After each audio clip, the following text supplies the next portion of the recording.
UTSA football post-game wrap-up following UTSA's 35-7 win over Incarnate Word. JJ Perez, Inside Runner Sports. Greg Luca, San Antonio Express News. Greg, UTSA comes out, 490 yards of offense. What are some of the takeaways in tonight's game you saw? I think you have to start with Frank Harris. There's no other way you can go.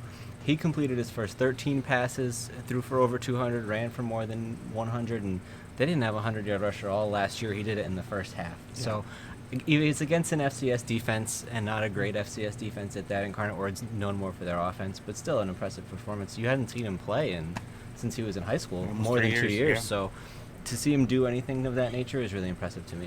I think some of the wow factor that we haven't seen probably in a year and a half from the Roadrunners, Frank just made it look so easy. Like getting out of the pocket just changed kind of the flow of the offense, right? Yeah, and especially in the second quarter, he ran for 6 first downs in the second quarter alone.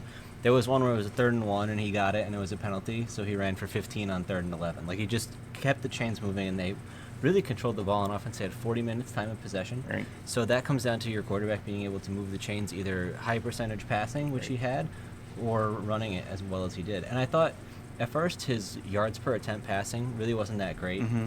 There was a couple times they attempted deep balls. Tariq Woolen dropped one. There was one that was pass interference, which obviously that doesn't end up in his stats, even though it should. But he made a really nice throw on one of those passes to Woolen, and then later in the game found Tyke for a long game. So ended up that he looked pretty good in the stats too, and not just the percentage, but actually put some yardage up as well. How do you think the offensive line did? To me, that's kind of the area where I want to see how good this offense could be. Yeah, and this game isn't a great gauge of that. But there were still some concerning signs, I think. There was a lot of plays that got stuffed in the backfield for negative no gain yardage, or loss. yeah. Really not a lot of traditional sacks, but that's just because of the way Frank Harris plays.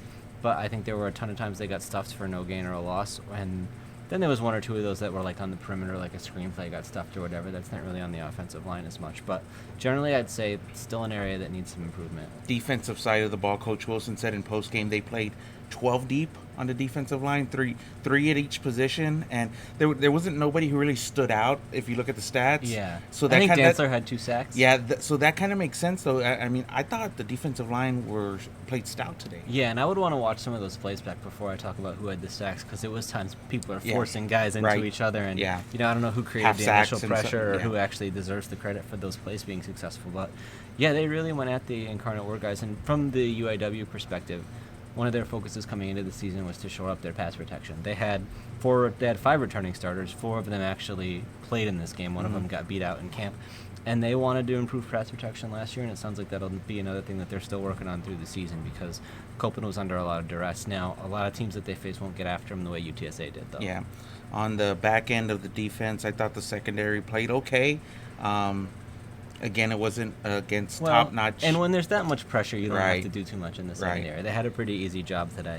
But, yeah, there was a couple plays Cassius Grady made that really stood out, I thought. Broke up one deep ball that was actually, he closed ground to really make the play on that one, and I thought that was going to be a big gain for Incarnate Word. And otherwise, I think it was just kind of solid. A lot of times when you can't think of who had a good game, it means they all played pretty well, because you didn't. There was one big play where we saw that it was Adrian Taylor who got beat. But other than that, I can't remember that guy got burned on that play. They were all pretty sound throughout, it felt like. Looks like UTSA came out of the game mostly healthy. A couple of guys got banged up, but I think Kevin Davis. I actually Davis, didn't see what happened. Did he come back in the game? He came back later in the game. How about Shannon?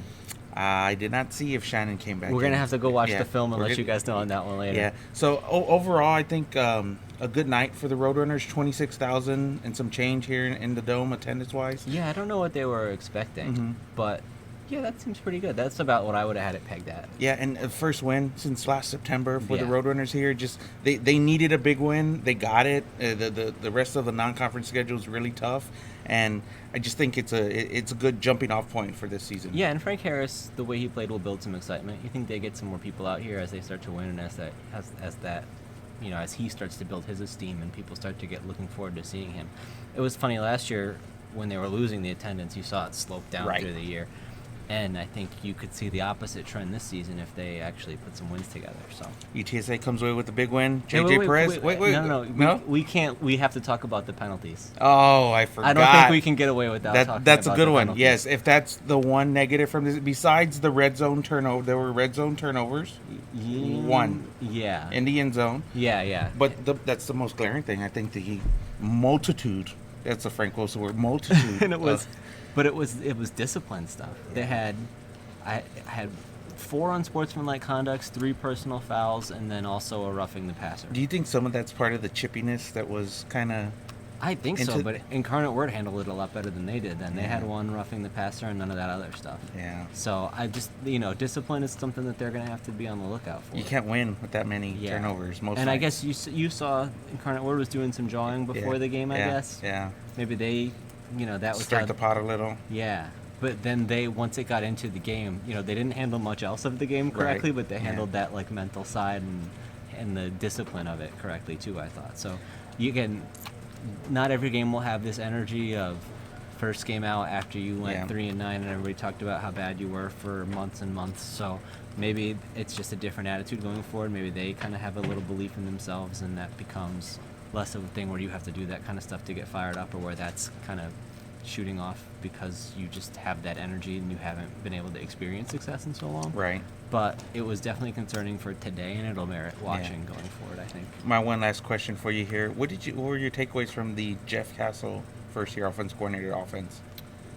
A lot of dink and dunk stuff? Yeah. Well, I think it probably plays to their strengths. Like, I don't know if you want Frank Harris to be in the pocket downfield passing. Yeah. So it's a lot of screen plays and a lot of short passes, and that's how he's able to go, 13 for 13 and finish the game whatever he finished. Were you surprised by the tight end play? I was surprised. When you're going to play that style, it's good that you can get those guys involved. And it was surprising to me how little they were involved last year when you have inexperienced quarterbacks. Maybe that just speaks to the talent they had at that position last year. But Carlos Strickland and Leroy Watson both look like upgrades, and Gavin Sharp made a couple plays today. I mean, he was, he showed at sometimes last year, but never really felt like a reliable option. I mean, everybody was involved. Yeah. Frank Harris completed to 11 different receivers, which is crazy. And I don't think anybody had, Brady had like 5 for 50 or something, and then that was your leading receiver. And then 4, Strickland had 4. So the ability to spread it out is probably plays to their strengths, because if you make them guard the whole field, that opens up even more for Frank Harris in the running game to kind of get loose and do whatever they want to do. Am I allowed to go home now? I think you did a good job now. That was an important point. I think you did too. So UTSA gets the big win. Greg, Luca, JJ Perez, appreciate you guys watching.